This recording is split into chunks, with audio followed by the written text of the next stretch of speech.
நீங்கள் பார்த்துக் கொண்டிருப்பது நியூஸ் 21 செய்திகள். தமிழ்நாடு செய்திகளை உடனுக்குடன் தெரிந்து கொள்ள நியூஸ் 21 செய்திகளை பாருங்கள். உண்மை, உழைப்பு, உயர்வு. பழனி அருகே உடைந்த நிலையில் உள்ள தரைப்பாலம் சரி செய்யப்படாததால் இறந்தவரின் உடலை எடுத்துச் செல்ல சிரமப்படும் கிராம மக்கள். பொதுப்பணித்துறை அதிகாரிகள் நடவடிக்கை எடுக்க வேண்டுகோள்.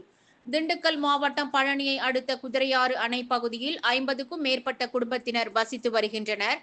குதிரையாறு அணை கிராமத்தில் வசித்து வந்த கச்சம்மாள் என்ற 70 வயது மூதாட்டி இயற்கை மரணம் அடைந்தார்.